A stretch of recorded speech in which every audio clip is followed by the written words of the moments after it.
That this means record. Good morning, everyone. So let me share my screen. Today, it's interesting what Jared James has changed and went from the 25 ways to get your offer accepted into, let's see, that's not what I want. Yep, that's what I want right there. To the financial management. So we're going to talk a little bit about financial management here. Present. So everybody have enough finances? Everybody's good? Everybody's got that under control? Anybody want to take this class over and teach this? No? No? Oh, there's Kaylee. We'll let her in. So, financial management, it's this real estate is the most, and maybe not in the career, but you can actually be as rich as you can be on a Friday afternoon after a couple of closed transactions. And then about 2 weeks later, you are as broke as you've ever been in your life. And so it just kind of rolls. And so it's up to, it's our jobs to get to that point where your financial management, where you just can kind of see the gradual increase of your income kind of goes up without these dips. And no one really taught me that when I first, I remember getting my first check, and probably back in 95, it was probably like $4,000 or something, because the housing prices were like 95 and $100,000, houses back then. So you get this check, and I looked at that, and in business, and what I did before is I would get a check and I would pay all my suppliers for the materials. And so I looked at that check and I went, this is all mine. This is like all my check. Of course, then you start paying taxes and stuff, and then you don't realize it's not all yours. But I didn't realize that in the very beginning of what you needed to do. And I remember we had a couple of good years in like, I don't know, 98, 99 or somewhere that was. And Vicky, who's funny, is that she's still here, the transaction coordinator. She just kept saying, better save your money, better save your money. And so what did Eric Catch do? Did Eric Catch go and save the money, or did Eric Catch think, oh, all this is mine, and I went and spent it, and then tax season came and I went, oh, that's kind of not really fun. And so then you're like making payments to the IRS, which isn't really great. And so it's about time management, financial management, just kind of having that kind of all, into play. So, I liked what Jared taught, and he says, what you can make and what you can spend.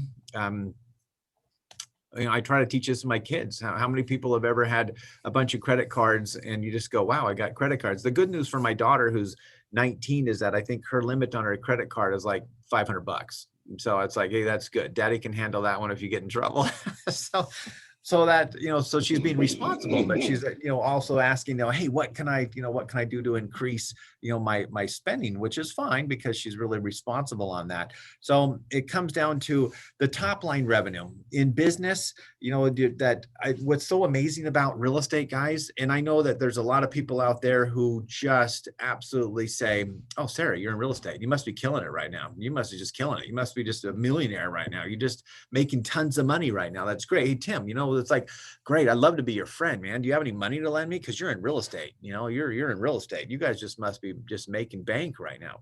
And so I let them know, and when you got to be careful when people ask me, hey, you must be making dollars, and I kind of let them know, well, yeah, there's a lot of expenses that go along with this too. So, I don't want them to think that we're just making so much, because it does get to the point where people who all of a sudden will go, well, I'll just list my house on my own because if it's that easy, why am I even needing to have Jana or even, help me out by doing this when I can just do it my own? So there's a lot more into it, a lot more goes on to that. But I just love this, guys, that, I mean, how many, you guys don't need to shout out a number, but is there a number mentally that you guys have? So Sarah and Tim and Jane, is it like $1 million? Is it $100,000 a year? Is it $150,000? Is it 200 or 300? I mean, there's a number in your head, right? You guys have some kind of number to say, yes, I have some number. Okay. There's got to be some kind of number, because we'll kind of go over this. And that's what's so cool is that, your expenses, I can tell you that how to spend on your expenses. Your expenses on real estate could just be zero. You could just like be spending and that's kind of impossible when you have all your fees and everything. But if you're not doing other additional things to generate some monies and adding a few systems in here, you could just be like zero. But so you start at zero, and then you can kind of climb up, and then you've got this top line revenue that there's just no ceiling, which I'm so excited about. And I think that as I try to teach this to like younger people, and I know we got high school kids come in and they do seen your projects and they come talk to me and they'll sit here and they'll just think, okay, they'll ask me, what's the maximum you can make in this business? And I just kind of like, you can make whatever you want. And that's really what self-employment is all about. But there's some discipline that we need to kind of do on that. So tell me what your feelings. How do you guys feel? Kaylee, how do you feel today? Which one do you want to be, Kaylee? Kaylee, let's see. Kaylee. Sorry. Which I'm one? driving and I'm super bad service right Oh, now.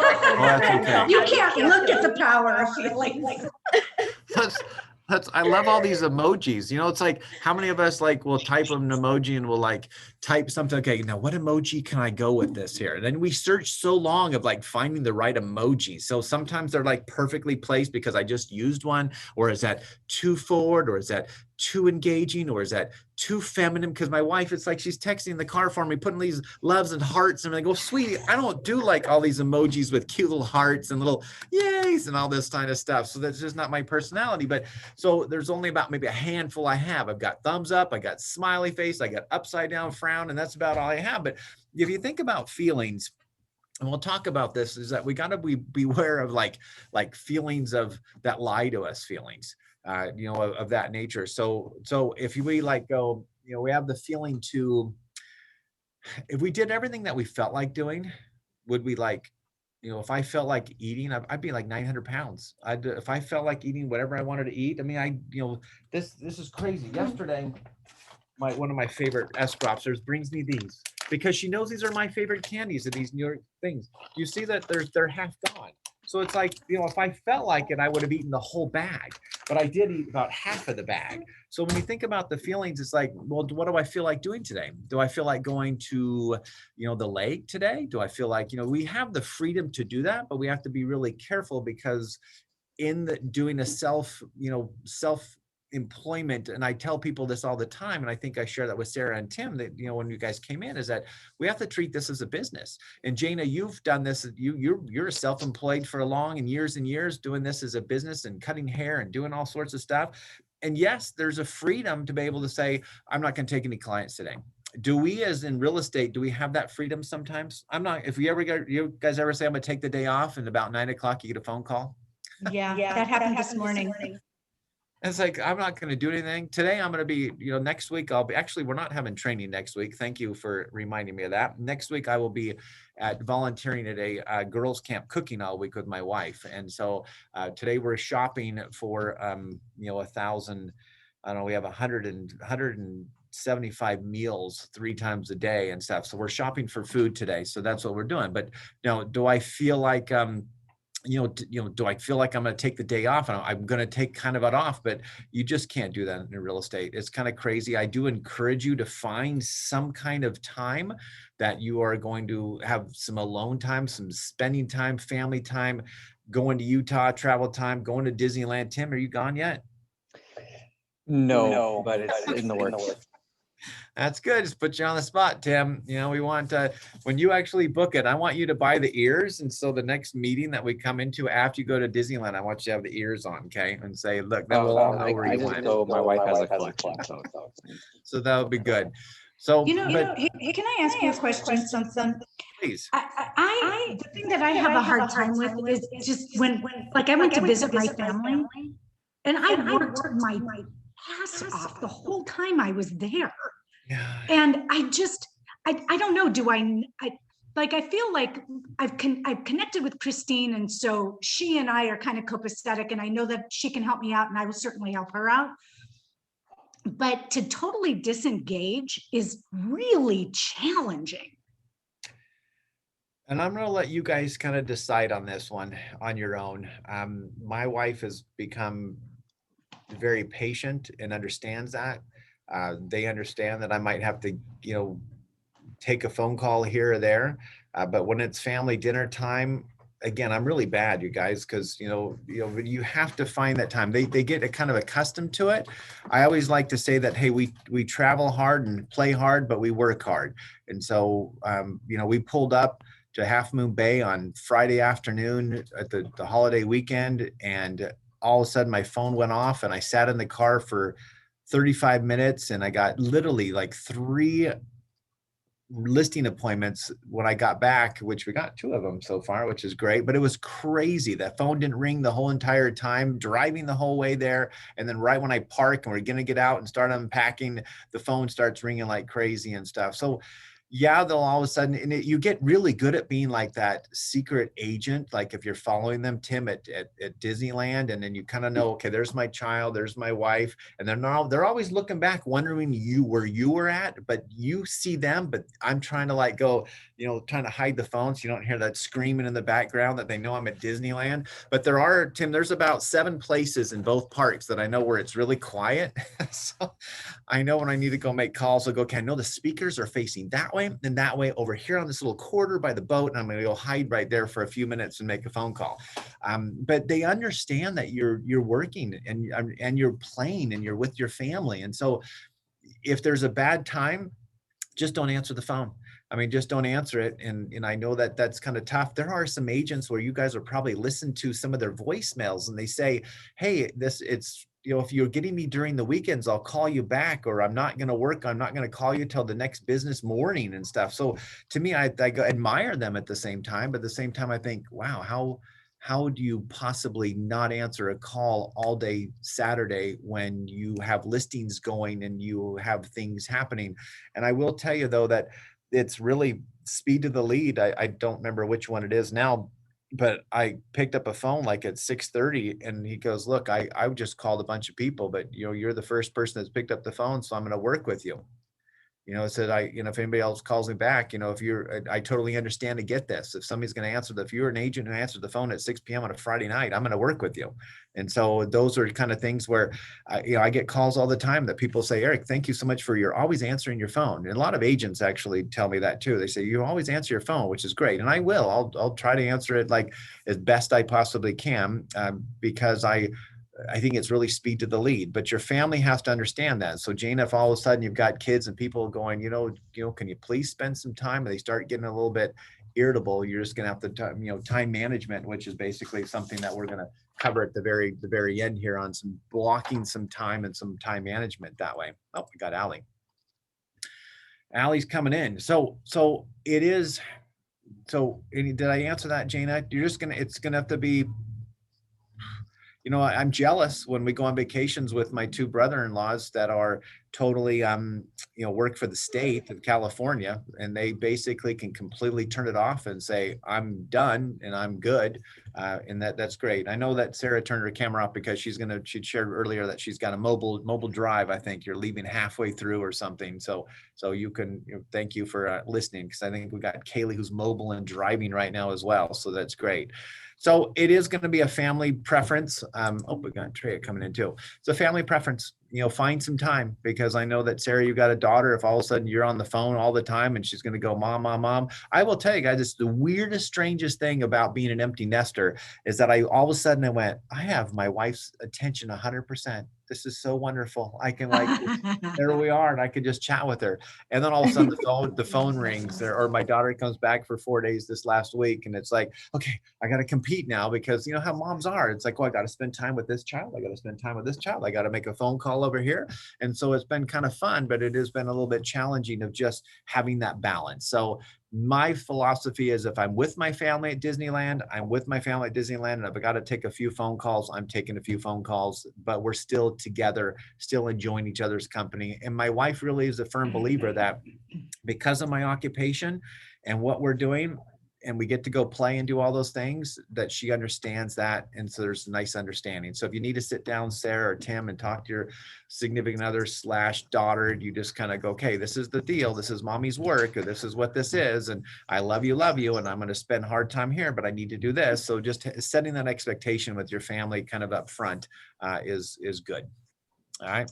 But again, going back to feelings, if we felt like doing everything, I mean, I would seriously, if we felt like spending I think I've got like $150,000 worth of credit card availability on that. You know how long I could live on $150,000 on credit card if I felt like it? I could just go traveling the world. But so there's things that will get us in trouble if we just felt like doing everything that we wanted to do. But it's interesting on money. that money's really kind of an illusion. If I've got a $20 bill, you know, it's only worth what the $20 bill is worth, only because we've all agreed that $20 is worth $20. I mean, it's so, you know, money's money. But where's my little slide where I love it? It's no, I can't. Maybe I'll find it in here. But it's kind of funny. So, you know, what do you guys need to survive? Do you guys have a number? Do you have a number where you go, hey, I need this amount of money, or you guys just unlimited? And some of us actually, I'll be, you know, honest with you, there's some agents that used to work here in our office that their husbands were like neurosurgeons and things, and they just did kind of real estate kind of on the side. You know, I've got another really good friend that works here that she just wants to close a deal or two a year and just kind of have something to do. And so there's things where, you know, we all have our personal desire of kind of where we need to be. But I really have a really strong feeling that our subconscious mind will make it happen. And, you know, certain circumstances, we just, you know, health-wise and stuff, we can't really, you know, sometimes it just kind of happens, and that's what we are, that are out of our control. But does everybody shake their heads and say yes or no? Do you know how much money you need to survive every month?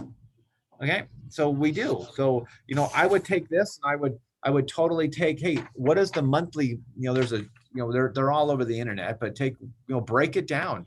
You know, again, I'm not a big person, you know, I think I had one of my accountants the other day, you know, or maybe no, several times, they, you know, what do you call that word? It starts with an R, reconcile your bank account. Anybody, Sarah, you're probably a total money person. You probably reconcile your bank account and totally you know, I watch my money every day. I totally do. I watch my money and my investments. I mean, probably 5 times a day, I'm watching where it's going. I'm shifting money here. I'm putting money here. I'm looking at it. But have I ever reconciled the checkbook? No, never have. Is that weird? Is that bad? Is that strange? I mean, I don't, do we have to? So go ahead, Sarah. Well, I was just gonna say that when, you know, when everything was in a checkbook, I kept it absolutely reconciled all of the time. But now that it's, you know, everything is digital, and no, I just like make sure that I know, you know, enough is in there, and move it around if I need to. Yeah. My wife is spoiled because, and I told my wife yesterday, I called her up and say, hey, honey, when you check out at all the stores and things, because she always thinks I track her, which I kind of do. It's kind of fun. And so I go, hey, when you check out these stores, sweetie, you know, you're hitting the button like email receipt. Well, you know, now it's, for some reason, it's coming to my email. So I go, okay, you were at Best Buy yesterday. You were at Ulta yesterday. You were, you know, so how was Ulta? How'd you know I was at Ulta? How'd you know I was at Ulta? So it's kind of funny, but yes, we should have our total number. We should have our our monthly income that's coming in. You can divide that by a commission, you know, average commission check. But you'll need to at least know kind of like, hey, I need to bring in this money, and how many commissions that I need to actually, or how many houses I need to close at a certain time for the month. And then thereafter, so your subconscious mind will go after that money. It just does. So I'm telling you guys, when my board gets a little bit down, a little bit low, I start kind of freaking out, because you want to have your level, you want to change that mindset. And this is kind of what we want to chat a little bit about, that is that, is everybody happy if you guys had $100,000 in the bank? Are we all happy? Okay, if it gets below $100,000, where's our threshold there? If it gets below $5,000, in the bank, does it get below $10,000? Does it get below $1,000? I mean, guys, for years when I first started real estate, I was living to like paycheck to paycheck, barely making it here, having to put a little credit card debt here, having to do this just to make ends meet, because it was slow back then. And so then I would say, okay, if I have 5 escrows going at one time, I'm happy and I feel like I'm good. If I have, there was sometimes where I said, if I have 10,000 or 12,000, now right now my budget for my monthly credit card on my expenses for my monthly, just my real estate stuff, is somewhere between $10,000 and $12,000 a month, which is nuts. Okay. Which I keep telling my wife is that if you want to help make more money, you come in here and look at what I'm spending, because I'm really gullible. Sarah calls, goes, hello, I would like to sell something. And I go, sure. What would you like to sell? I like this new system. I go, okay, Sarah, great. Oh, I love that. Let's go ahead and buy that. I am the sucker for like buying new systems. So how I've eliminated that is I've now put a list back here of the people that I've actually on my back of my book who I've talked to, and if they call up and go, I'm agent elite, or I'm this, and I go, I don't remember talking to them, but now I go, let me check. That agent elite, yes, we spoke to you, like I spent an hour with you about it 6 months ago, and I'm not interested. Thank you very much. Just because there's so many people that call you for systems, and so I love systems. I love spending that money, but at the same time is that now if I have that large bill every single month, then what basically happens is that I need to know kind of where my money's kind of going and what that's going to be doing for me. And so you need to kind of know that and understand that. I lost my train of thought of where I was headed with that on that dollar amount. But what was I going there? But anyway, we'll catch up. But so you just need to know what monies that you need to survive, and then your subconscious mind, oh, I know where I was. So like I know that if I need 5 houses, now I took that 5 escrows. Now I went to 10 or 12. So now I went to how much I used to be happy with $5,000 in the bank, and now I've actually moved that number way up and said, okay, now I don't want to go below this. Now I've actually moved that up again 6 months ago and say, now my money, I don't want to go below this because I need to have, 3, 6, 7 months of supply, of savings in my into my bank account. So it's interesting where if you just need to raise that up, some of you might go, if I could just have one escrow, just one escrow would be really nice. And congratulations, Sarah, for getting your escrow in. So that's awesome. So just one escrow, and then you want 2, then you want 3. Some of you will finish, Sarah, you're going to finish your first escrow and say, how on earth can I do 2 of those at the same time? Oh no. I'm like, where's the next one? That's good. So, because you get so into it, and then, because that's what happens in this business is that you'll be so consumed with your 2 or 3 escrows, so consumed. And what do we stop doing? We stop thinking about the next one. Okay. And so what that does is that you guys need to kind of continue doing that prospecting and that kind of movement, because I can already tell you that my July is going to be a little bit slimmer than I want. Is that because I just stopped working? I did get a little bit lazier because I felt like I was just burning out on both ends. So I did, started going home at 5 o'clock versus 7 o'clock. So, there's things that you can kind of do to kind of slow things down, but mostly some of it's out of my control. Some of it is that I think I shared last week that we wrote 4 offers and didn't get any of them. I mean, so I'd have, if it was last year, I'd have probably 6 escrows on the board right now that I would have last year, but I can't have them this year because we just lost out all the deals. And so it's just kind of crazy how much harder that we have to work. So I want you guys to kind of look at that and break down your total number, take that number and at least know exactly what you need to survive, because then your subconscious mind survives. And I want you to then start building on that as you get, deeper into your career of how much more money that you want. I mean, if people always, I got that proof of funds of $26 million that the other day, and I went, wow, that's a lot of money to have in your bank for proof of funds. It's terrific. So would I be comfortable? Would we all be super comfortable if we had $1 million in the bank? That'd be fantastic. It'd be great. And then the question is that, would we go to work, or would the feelings of, I don't feel like doing anything today, come into play? So again, it's about drive. It's about getting out there and working. So find that number. And, because some of our solutions are our processes, you guys are developing these processes, you're developing your CRM systems, you're developing your solutions to get there. But being and having those in place of understanding how you're going to get there is important, because I'm going to probably go to this word right here, because there's a slide coming up. Is that backwards, or can you guys see that? So it's a confabulation. I don't know if I have that one in here, but anyway, there we go. Okay. What this word means is this. The word confabulation means that the mind acts like it knows something, but it doesn't really know how to apply it. We say we know it, but don't really put that into action. So if I say, put like Tim on the spot and say, hey, Tim, do you exercise? And Tim's going to go, yeah, I exercise. Or say, Sarah, do you exercise? Do you do this? Do you do that? And a lot of times is that I might say, well, yeah, I exercise. And then I really think back and I go, well, when's the last time that I really truly exercise? Or when did I do this? So a lot of times in this word is that we say that we do it. Like if I tell you guys, and I go, do you guys prospect? Do you guys prospect? And do you prospect 2 hours a day? Do you prospect an hour a day? And so sometimes we might say, oh, I prospect a lot. I do a lot of prospecting. But then when you really break down your time management and you look at your day, how many people have ever just got to the end of the day and you go, what did I do? that was just busy. Was I just busy to be busy? Or did I really actually have some things that were important to be able to be this money production, system or solution to be able to get to there? So be careful with that. Is like, oh, I do that. Do you practice? Yeah, I do that. Do you do recruiting calls, projections, weeks, showings, prospecting, tours? There's different things that you can put on your list, which we're going to share a little bit about that. So solution processes. I like this. Jerry James one time was talking about this. Now again, guys, money is money, and again, it's just an illusion, but it's in. There's a lot more to life than money. So there's Can I- time. Yes, please go ahead.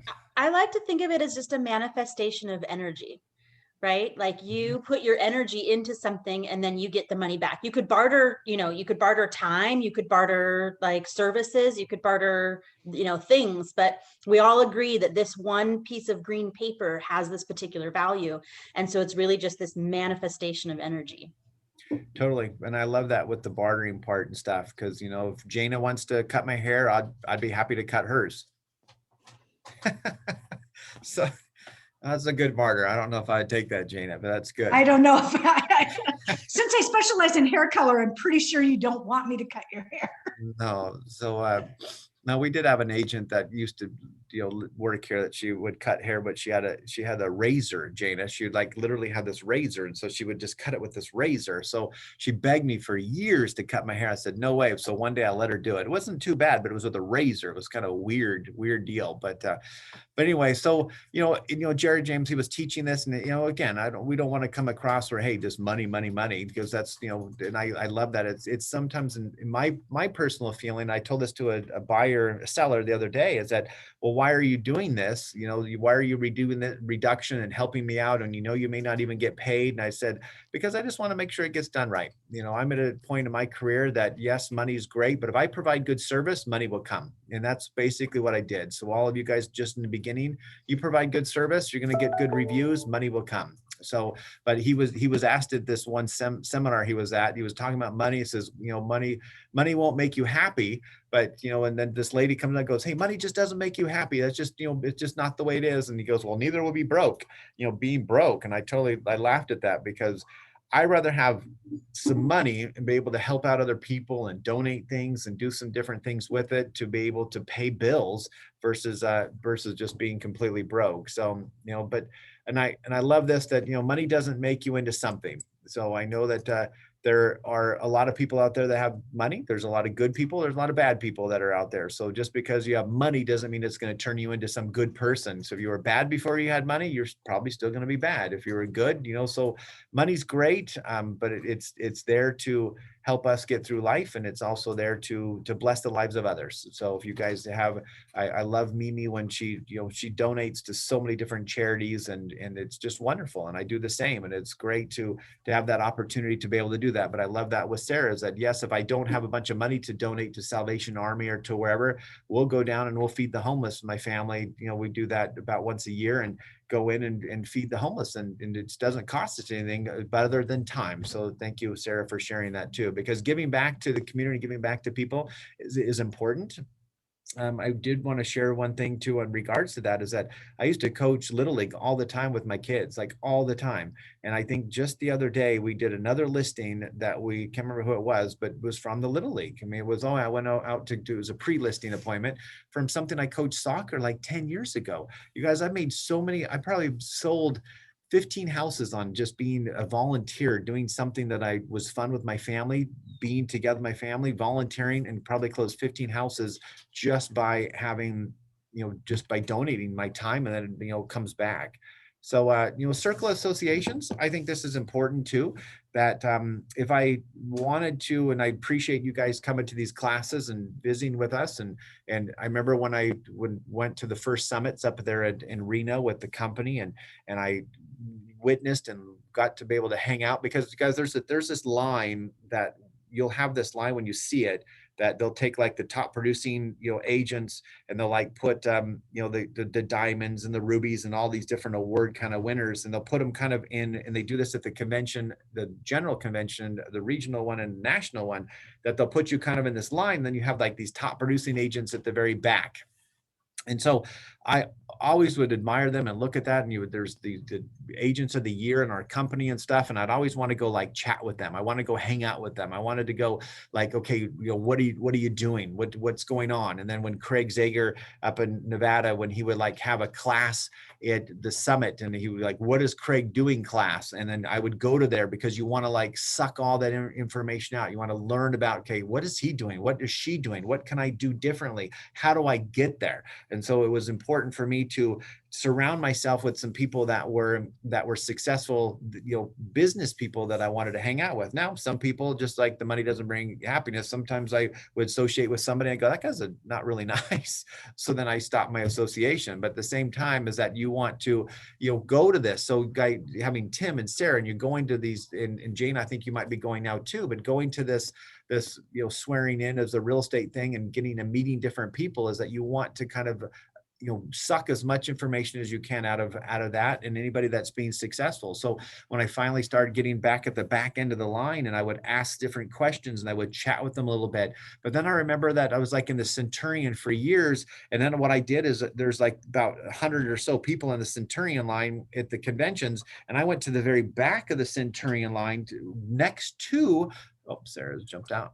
I went to the back of the Centurion line to the Grand Centurion, or the Double Centurion, and I started chatting with the Double Centurion people, saying, I don't know how you even get there. So how do you get to that point, and how do you do that? And so then, as soon as I got into the Double Centurion, then I went to the back of the Double Centurion line and started talking to the Grand Centurion people, just because you're probably talking to them and you're standing in line for about, sometimes at the national convention, like 20 to 40 minutes. So I'm chatting with them. How's your business? What are you doing? And you can kind of have these pre-asked questions of like, so what is the best tool that you use? What is the CMA that you liked using? What is the best thing that you've seen to make the most money in your career? What is it? So you can ask these questions, you have these questions, you can ask them, and you just get to know them and you get to see them. So now when I go up to our convention, I'm sitting there chatting with 3 or 4 of my favorite people that are big, huge team players that are mostly in Nevada and stuff, of just, and they're wonderful. And then you get to go to this top 100. So I want all of you guys to put on that goal, is there's a top 100 agents in the company that Dan puts on. That's just really cool, tons of good food and stuff that he puts that on. And so now you get to go and mingle with these people and ask them these questions. So come up with some questions, you guys, when you're actually come across face to face with some massive, amazing agent that you get to meet. And it's like, well, what do I say? I said, Tim, how's that?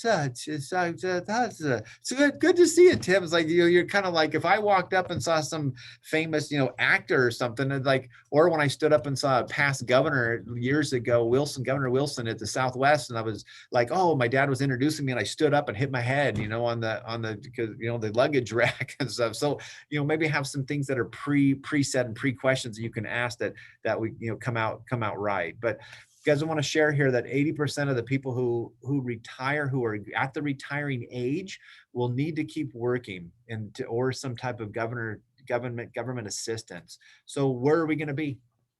Where do we want to be? Guys, I've sold a lot of homes from, some retired people's homes from $5 million to, a $15,000 trailer in a mobile home park. And you guys, there are a lot of really nice, mobile home parks we've got some of the best mobile home parks in California with Forest Springs, but, they're beautiful mobile home parks. There's a place for those, but, being in a mobile home park, is that because maybe they choosing to do that, or maybe they don't? But I don't know if I want to go live in a mobile home park. I think that they're wonderful and they're nice, but I'd rather maybe live, as I get older, maybe in Sun City or somewhere a little bit, maybe there. But again, it's a freedom of choice of what they want to do and expense or whatever it is. But I hope that you guys will be, that you're planning and saving your money and putting your money into the right places to be able to then, have that enjoyment of retirement. Because you guys, as real estate agents, and again, not all real estate agents will be making money, and most of them, leave the business. So, congratulations for hitting. What are we at, Tim? We got a threshold. I think we got Allie's a year, and Tim, I think you're a few months now. So you haven't quit yet, Tim. So that's great. So keep going. So it's important on that. So time management. I would just recommend you guys breaking out, some kind of time management. Write down things that that you need to do. So biggest thing I'm going to tell you right now is going to be your prospecting. So I need you guys to like write down your prospecting. Then I need you to put on a piece of paper and say, I'm going to time block this amount of money or this amount of time into prospecting. Because again, confabulation, if I, how much did I do today? I used to write down a little piece of paper and I would say, how many hours did I do? And then sometimes I would realize, oh, I do lots of prospecting. Then I would go look at Monday, none. Look at Tuesday, 10 minutes. Look at Wednesday, I did it for an hour. So if we are not doing that prospecting on at least you guys need to be doing it. If you guys are newer, it needs to be like an hour to 2 hours a day, just to like sitting there making phone calls, calling people, doing time, just chatting with them, sticking postage on cards, doing different things to be able to generate, income producing things, because there are different stages. That's a different class, but we want to make sure we're doing time management of doing productive things that are going to be able to generate income for you. And I'm a totally fan of going. I love the tours that are coming back on and the meetings that we're going to be having, because you need to plan those to be able to go rub shoulders with people, to be able to get your name out there and to get to know people as well, and collaborating with people, which is great. All right, guys, thank you. I think that was my last one. So I'll go back to the full screen. So any thoughts? What else do you guys think you need to do on time management? Because I know that Sarah mentioned about family. I think Jana did too. Jana, you have spent some time with family. So we got Treya. Treya, what do you do? What do you have to do every single day to make money? Besides just smile and have wonderful hair. Gosh, you're so sweet. Thank you. No, honestly, I block off time, obviously for business, but I think one of the most important things that we forget, especially when we're commission based, is that you do have to block off time for rest, rejuvenation, exercise, those types of things. And because I block those off in my daily life and I work it around my clients, there's times when I'll work first thing in the morning really early, and then I'm gone from like 2 to 4 because that's my time. That's my time to do yoga or, get a walk in or whatever it is I happen to be needing to do, go outside, garden, whatever. But then I'm available later in the evening when my clients are off work. So, I would say that balance is what keeps me going and allows my clients to get the best they can out of me. Good. Thank you for sharing that. Did you guys on Jody's class, or did you guys have like there's a circle about balance? Did you guys do anything like that? Tim, did you do Select Success? Did you do some of it? Yeah, I did the Select Success. I don't remember. They talked about balance a lot, but I don't remember the It's an actual interesting, graph. and I have it from Tom Ferry. It's a balance where you add a bunch of numbers and you do this numbers 1 through 10 and something. Then you all of a sudden put the numbers in these little, like there's social, there's spiritual, there's these different things, working. And then all of a sudden you look at the wheel, and your wheel, if it's somewhat round, you're good. But if it's like this, then it goes, your wheel's not going to, wheel real well. So it is about that balance. So Treya, thank you for balance, because it is, it's challenging. It's a challenging thing, especially when we get super, super busy and it's just challenging. So it's breaking those down to, even lunch, even taking care of yourself, eating healthy, and those are things that we put in. But I would say prospecting, time to socialize and to meet with to vendors and stuff too, because you want to have a vendor relationship. So I would say that Tim, Sarah, and those who are newer, is that if you ever go to one of these meetings, these MLS meetings that are coming soon, and if you have a new vendor that stands up, a new home service person or a new pest person or new company that they go, yeah, we're new, and congratulations, thanks for being here, I would walk up to them and trade cards and say, we're in the same boat. I'm trying to build my business, you're trying to build your business, let's work together. If you have you're out looking and somebody goes, I need an agent, then I'm hoping that vice versa, we can work together. So because it is hard to break in, because I get calls from sweet lenders all the time and I don't let a lot of them in, but now I've got these two nice individuals that are that I'm letting in my life, because I just don't, you have kind of your core kind of group, and I've got my home. I get probably 2 calls a week on home inspectors going, how do I earn your business? How do I earn your business? And it's just about being sweet and nice. And that if I ever have something that drops that I need an opening, then swing it in. So it's building that core of business around you is important. So anything else that you guys, obviously showings, you guys need to book some time in for showings, but it's like all of a sudden Allie will be wanting to go hang out with their family. It's about 4 o'clock and you get a phone call going, hey, can you go show me this house in 30 minutes? I'm not a fan of that. It's like if I don't call up my doctor, my dentist, and say, I'm coming in right now to, can I come in right now to talk about some or get a filling or something? I just don't do that. That's just because it's not the way, it's just not the way it is. So why they do that to us is realtors thinking that we can just drop anything and everything at this very second. It's up to us to kind of change that feeling. But obviously some people will actually be really considerate and say, I know it's last minute, what do you think? If it doesn't work, great. And I'll try to squeeze them in. If it's totally not the right time, I might gripe in the background and I might, just got home, just about to relax, and there goes, I got to go back out again. But it is, it's important to take care of your customer, but it's also important to take care of yourself, and it's important to take care of your family. So have that nice balance. Cool. All right. And then also other things I like is projects. There's on the bottom of this list, this is a project list right down here on the bottom. So if you are working on a project, you can actually put that, there's, getting your, I think Tim or one of you guys was working on your listing packet, your listing book. And again, I went to a listing presentation yesterday just by my cloud CMA, and she says, wow, 2 of them actually this last week. Wow, that was the most amazing package of information that anyone's ever prepared. And I've sold many, many houses. And I clicked a couple buttons and threw some things in, but I didn't tell them that. But the tools that we can actually use that are free that make us just stand out. I literally used to just go ahead and just print out MLS listings like this. And I'd go, here's our 4 houses that I'm going to compare it to. And now I'm putting it behind plastic in a nice presentation. And so it makes you look better than your competition. So those are projects that you can do too. All right. Any other questions you guys have, or thoughts, or ending thoughts of life, challenges, anything off the record?